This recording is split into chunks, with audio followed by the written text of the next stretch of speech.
BA भाग 3 Hindi compulsory, Hindi अनिवार्य, इस पाठ्यक्रम में साहित्य मंथन यह पाठ्य पुस्तक रखा गया है, जिसमें हम पहले यूनिट के इसमें दोपहर का भोजन इस कहानी के संबंध में चर्चा करेंगे, जिसके लेखक अमरकांत है। यह कहानी है। कहानी विधा जो है, इसकी शुरुआत जो है कहने बोलने के मानव ने जब कहना बोलना शुरू किया तब से उसकी शुरुआत हुई। और हिंदी कहानी के इसमें अगर लेते हैं तो वह बंगला साहित्य से होते हुए पाश्चात्य के इससे हिंदी साहित्य में जो उसका प्रवेश जो है हुआ है। तो दोपहर कहानी के लेखक जो है, दोपहर का भोजन कहानी के लेखक अमरकांत है, जिन्होंने यह प्रेमचंद युग के लेखक है, जिन्होंने अपने साहित्य में, अपने कहानियों में गरीबी का, मध्यम वर्गीय लोगों का, दरिद्रता का, शोषण का, इस प्रकार का वर्णन जो है और मानवीय भावनाओं का वर्णन जो उन्होंने इसमें किया है। तो हम देखते हैं कि दोपहर का भोजन इस कहानी के का सारांश यह है कि इसमें जो है एक गरीब परिवार जो है उसका दोपहर का भोजन के संबंध में चर्चा की गई है। तो इनका दोपहर का भोजन या कहीं किसी का भी अगर भोजन रहता है तो भोजन में क्या रहता है?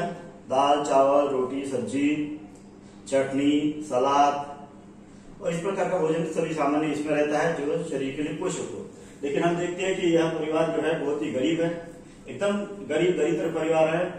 और इस परिवार के भोजन के संबंध में जिक्र किए हैं, अपना वर्णन किया है, जो ऐसा लगता है कि एकदम भी ये भोजन के ऊपर एक प्रकार का व्यंग्य है।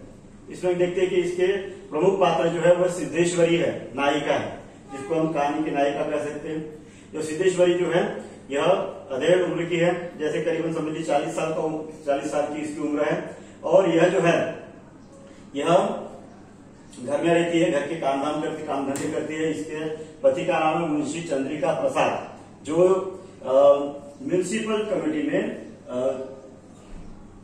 चुंगी के इसलिए म्यूनिसिपल कमेटी में ये जो रहता है, जिसको हम कह सकते हैं नाके के इसमें, या जिसे ये कहा जाता है टैक्स में जो विभाग रहता है उसमें जो है मकान किराया नियंत्रण विभाग जो रहता है उसमें टैक्स वसूल करने का काम जो करते रहता है। लेकिन 1.5 महीने से उसे जो है इसके बारे में निकाला गया है, छटनी हुई है, छटनी काम की छुरी होती है, उस छटनी की इसमें उसको निकाला गया है। और ऐसे इसमें अभी इसके पास में रोजगार नहीं है। तो सिद्धेश्वरी नायिका है जो दोपहर 12 बजे तक जो है घर के लोगों का, सदस्यों का वर्णन करते रहती है। इसके पास एक छोटा लड़का जो रहता है और यह उसके पास में जो 6 साल का रहता है वो उसके पति मुंशी के चंद्रिका प्रसाद है, जो अपने काम के लिए गए। बड़ा लड़का रामचंद्र है जो 21 साल का है। 21 साल का रहते हुए भी वह अधेड़ी उम्र का दिखाई देता है।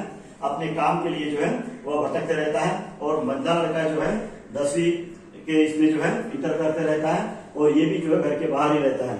तो ऐसे इसमें सिद्धेश्वरी जो है उसको, यहाँ तक कि उसको अपने घर में जो है आने वाले जो लोग रहते हैं लड़का, उसकी जो है राह देखते रहती है। और 12 बजे के तक भी वह घर में नहीं आते हैं, तो उस वक्त थोड़ा उसका इंतजार करते करते पानी पीती है। और पानी पीने के बाद उसका पानी उसके शरीर को लग जाता है, तो आधे घंटे तक वह बेहोश होकर जो है पड़ी हुई रहती है। उसके बाद उठकर बैठती है और उसका लड़का जो है, बड़ा लड़का रामचंद्र जो है वह आता है। ये रामचंद्र जो है वह बड़ा लड़का है, 21 साल का है। और ये जो है एक दैनिक समाचार पत्र में प्रूफ रीडिंग का काम जो है सीखने के लिए जाता है। और उसने 1 साल पहले ही जो है इंटर की परीक्षा जो है पास की थी। और ये लड़का जो है आता है घर में आने के बाद में और खाना खाने बैठता है। तो इनके दोपहर का भोजन ऐसा रहता है कि ये अरपक की रोटी रहती है, परियाई दाल रहती है और चने की तरकारी रहती है, और थोड़ा सा गुड़ भी इसमें जो है दिया रहता है। ये गुड़ जो है सभी को नहीं रहता, लेकिन गुड़ अपने पति के लिए वह जो है देती है। तो इस प्रकार रहता है। और ये भोजन कराते कराते अपने परिवार के सारे सदस्यों के संबंध में जब हालचाल जो है एक दूसरे को सही तरह से सारा परिवार मिलजुल कर रहे हैं, इस हिसाब से जो है इनसे जो है बातें करती रहती है। और भोजन परोसकर जो है अच्छी एक सकारात्मक भावना उसके मन में निर्माण होनी चाहिए। इसके लिए एक और रोटी देने का जो है प्रयास, देने के खाने की जिद करती है। उसी प्रकार उसका मझला लड़का जब आता है, मोहन जो 18 साल का है, वह उसके संबंध में जो रामचंद्र को पूछता है, रामचंद्र उसके मोहन के संबंध में भी अच्छी जानकारी देती है। सिद्धेश्वरी उसको ये भी आता है, ये भी लड़का भोजन करके आता है, और भोजन करने के बाद में ये लड़का ऐसा रहता है कि वो बोलता है कि अपने भोजन के बारे में अपनी प्रतिक्रिया देता है कि भोजन तुमने माँ ऐसा बनाया कि वो खाने का मन ही नहीं करता, यानी रोटी ऐसी रहती है कि वो खा भी नहीं सकते, लेकिन कैसे तो भी खा लेता है। उसके बाद में छोटा लड़का रहता है, वो प्रमोद, जो 6 साल का रहता है, और ये घर में रहता है।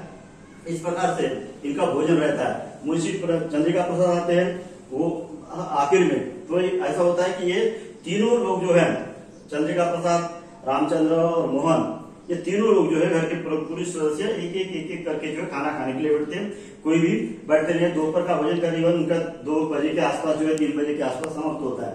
और ऐसे इसमें एक प्रकार से जो है व्यंग किया गया है, और सिद्धेश्वरी एक नायिका के रूप में सारे घर को बनाकर रखने का प्रयास जो है करते रहती है। इस प्रकार कहानी का एक सारांश है, जिसके द्वारा यह बताया जाता है कि इस घर की परिस्थिति जो है बहुत ही ये है, और सिद्धेश्वरी बहुत गरीब है, दरिद्र है, और ऐसे इसमें कमाई का इनका साधन नहीं है। कमाई का साधन न रहने के बाद में इनके मन में जो है एक सिद्धेश्वरी नायिका के रूप में दिखाई देती है, तो घर को जोड़ने का प्रयास करती है। एक डरी सहमी रहती है, एक किसी घर के लोगों के इसमें वाद विवाद न हो इसके लिए एक दूसरे की तारीफ करते रहती है, झूठी तारीफ करते रहती है। झूठी तारीफ के संबंध में उसने कम से कम 2-3 झूठ जो है हम गिना सकते हैं। जिसमें बड़ा लड़का जब खाने के लिए जब आता है, तो वह जो है मोहन के बारे में जब पूछता है, तो वो बताती है कि किसी के यहाँ पर वह पढ़ने गया है। वास्तविकता वो पढ़ने नहीं जाता, वो कि घूमने जाता है, लेकिन वो उसको झूठ बताती है। दूसरा झूठ वो बोलती है सिद्धेश्वरी कि जब वह आया तो बड़का भैया मोहन जब खाना खाने के लिए आता है, तो वो बड़े भैया के बारे में वो बताती है कि वो बोल रहा है कि लड़का अच्छा है, पढ़ने में अच्छा है। इस प्रकार से उसके बारे में झूठ बोलती है। और पति के सामने जो है अपने दोनों लड़कों की तारीफ करती है। पति को कहती है कि बड़ा लड़का उसको भगवान करता है, बोलता है कि बोला बाबूजी देवता के समान है। इस प्रकार के झूठ मूठ का बहाना, एक दूसरे की बुराई न करते, एक दूसरे की तारीफ करते हुए जो है झूठ के द्वारा ही घर को बनाकर रखने का जो प्रयास जो है वह करती है। इस प्रकार हम देखते हैं कि इतने गरीबी में भी इस दोपहर के भोजन के द्वारा यह व्यंग किया गया है कि इतना सब कुछ गरीब दरिद्र रहने के बाद में भी भोजन इनका ऐसा बताया गया है कि अधपकी रोटी है, परियाई दाल है, चने की तली तरकारी है, और थोड़ा सा गुड़ है। तो ऐसा इनका दोपहर का भोजन है जो सामान्य व्यक्ति को खाने के लायक भी नहीं है। और ऐसे इसमें घर के यह 5 सदस्य जो है अपना जीवन यापन कर रहे हैं, और यह दोपहर के भोजन पर व्यंग है, जो सामान्य व्यक्ति जो है ऐसा भोजन सहजता से नहीं खा सकता। तो इस प्रकार कहानी का ये व्यंग किया गया है कहानी में। इस कहानी में प्रमुख पात्र सिद्धेश्वरी है, और मुंशी रामचंद्री का प्रसाद है, जो काम की तलाश में रहता है। इस प्रकार के 5 पात्र है। कहानी में लेखक ने यह बताने का प्रयास किया है कि घर की परिस्थिति बहुत ही दरिद्र रहने के बाद में भी एक महिला अपने घर को किस प्रकार से जो है बनाकर रखती है, किस प्रकार से पूरे घर के वातावरण को एकजुट लगाने का प्रयास करती है। तो इस प्रकार कहानी के संबंध में वर्णन जो है किया गया है।